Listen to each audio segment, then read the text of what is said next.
Là, c'est l'autre côté de là où il y a... Toutes les pensionnaires, je me suis jamais dit, ça va être des petites filles, prenons des petites filles, hein, c'est une part de figuration. On va pas prendre des sourdes, quand même, il faut plein d'interprètes. Si, moi j'ai voulu, justement, on a fait un casting de sourdes, c'était trop joli à voir et à filmer, quoi, hein, cette quinzaine de gamines sourdes, tellement contentes quoi, de participer à ça, de jouer, si j'ose dire, comme les autres gamines, hein, sans que ce soit voilà, un film sur vous filme parce que vous êtes sourd, non, vous filme parce que vous êtes mignonne, parce que vous jouez bien, parce que vous êtes vivante.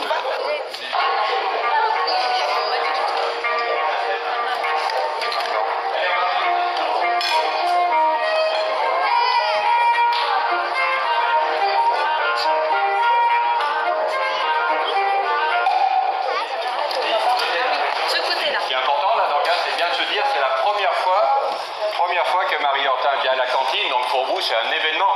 Elle est arrivée la veille au pensionnat, la veille les filles vous l'avez agressée au dortoir, mais vous l'avez jamais vue dans cet état de colère que vous allez voir, elle ne veut pas s'asseoir, elle mange avec les mains, c'est une petite enfant sauvage hein, quand même, hein, vous savez, hein, quand elle arrive au couvent, à des moments tu veux mieux voir, tu t'avances, te pencher, voilà, comme ça. On fait ça à hauteur. D'accord? Donc vous les regardez. Vous êtes super. Mais encore, il faut bien regarder. La caméra va être sur vous. Sur nous? Voilà. Hein? Au sol, pas attention.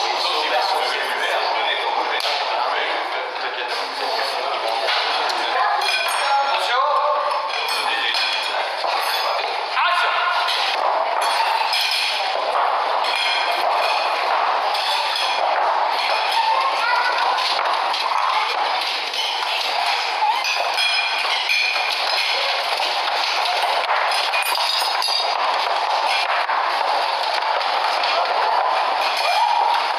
C'est bien ça, Vicky et tout ça, ça c'est très bien, c'est vivant, voilà, ça c'est bien.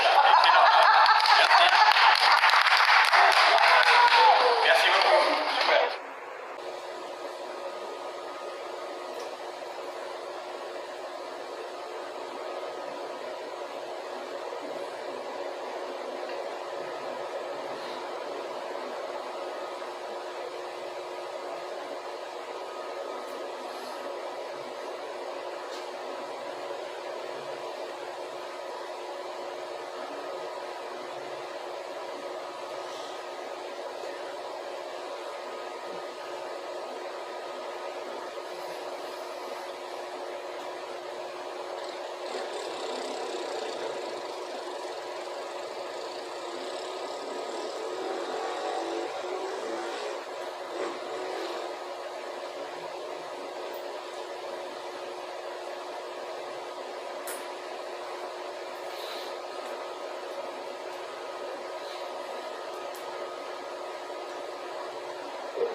je suis Ariana Rivoire.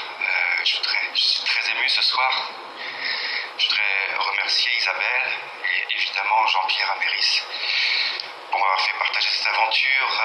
L'histoire de Marie Hortin, qui est une jeune fille sourde aveugle et qui est éduquée malgré ses difficultés. Finalement, elle arrive à être éduquée, arrive à une certaine accessibilité, être éduquée par une personne entendante qui elle-même apprend la langue des signes.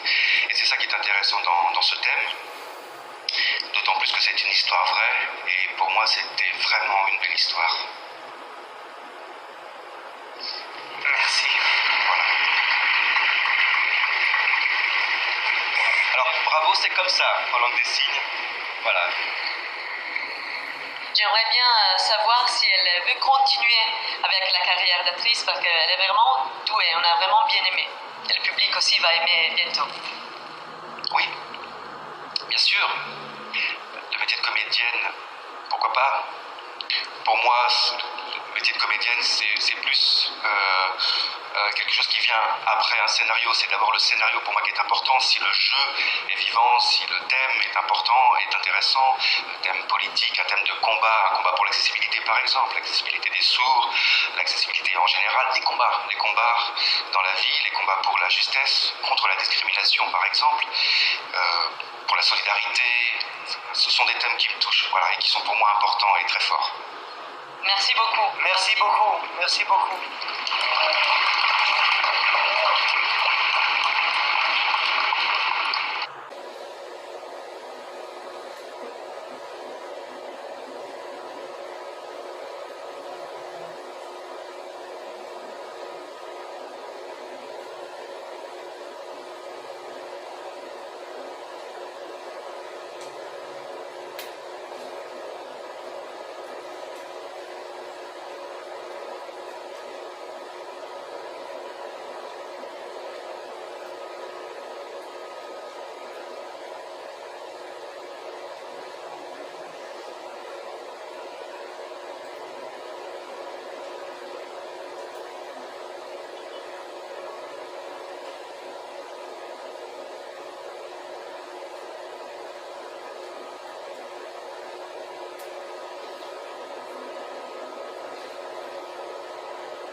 Alors à Chambéry, enfin la manière dont j'ai rencontré Jean-Pierre, plus exactement, C'était à l'époque où un responsable de l'institution a distribué des papiers proposant de s'inscrire à un casting. Bon, moi je l'ai eu en main, je me suis dit ah, ok, pourquoi pas. Le week-end d'après, je suis rentrée chez moi et donc je l'ai posé sur la table.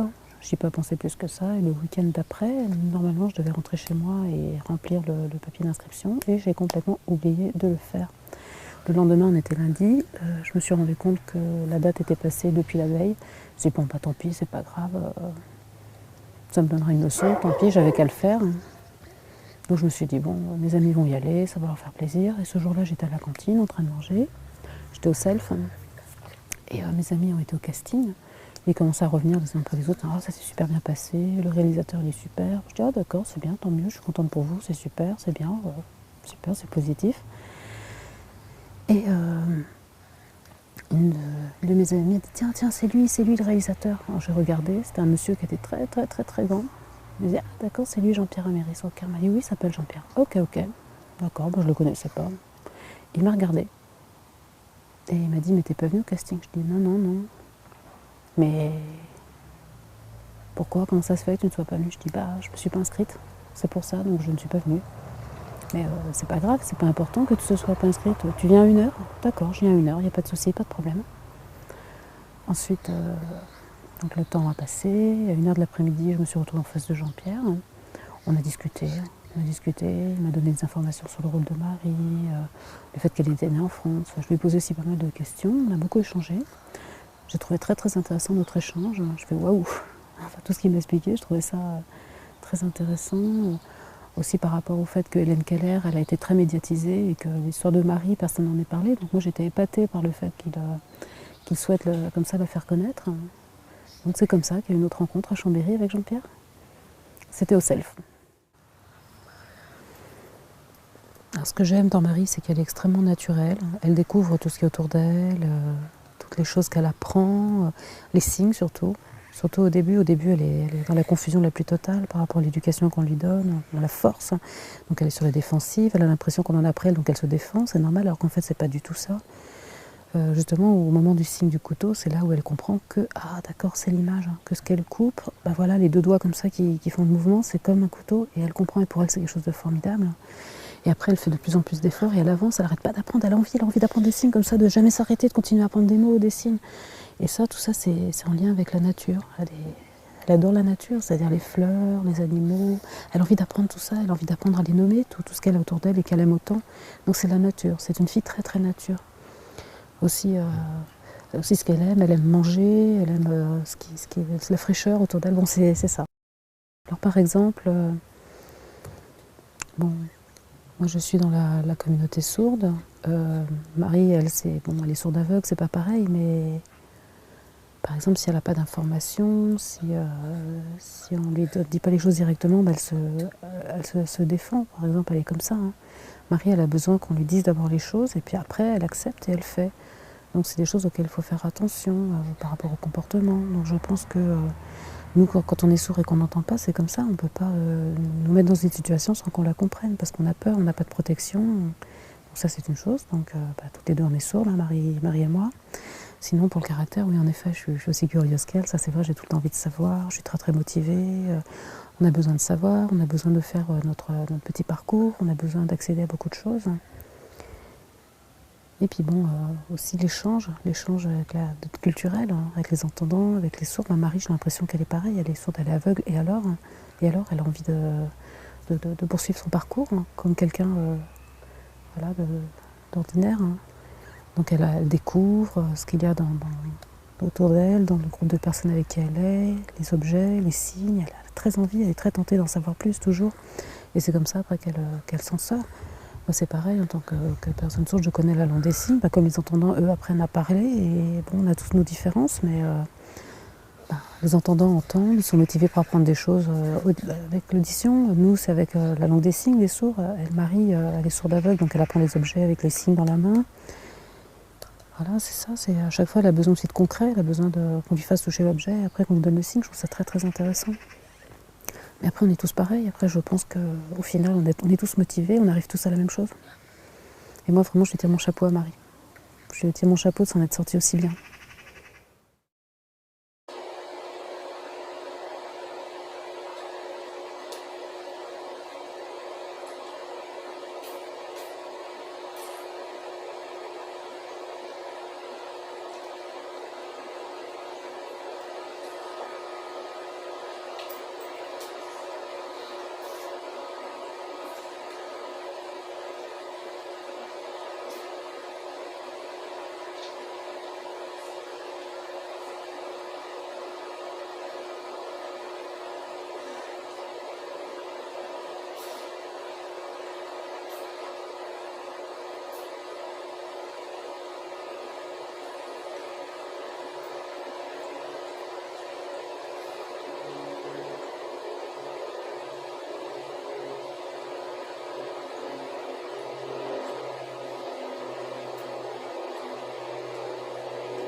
Bonjour.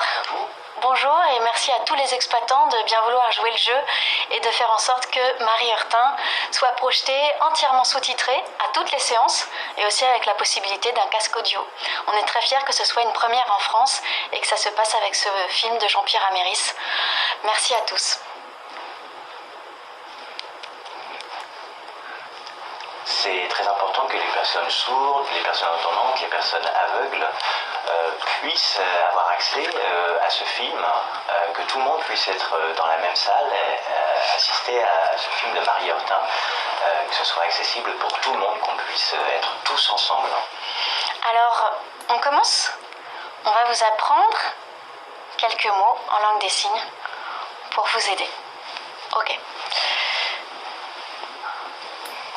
Ça c'est quoi? Bonjour. Merci. Bonjour et merci. Bonjour, merci. Bonjour, c'est sur la bouche. Merci, c'est au menton. Ensuite, s'il vous plaît. 1 ticket. 2 tickets. Combien ça coûte? Le prix? Oui. Faites comme ça? Oui. Non, ça on sait. Qu'est-ce qu'il y a d'autre? C'est complet. C'est complet?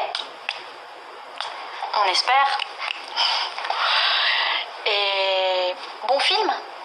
Bon film. Bonne projection. Refait? Bonne projection. Bonne projection. Merci. Merci à vous. Au revoir.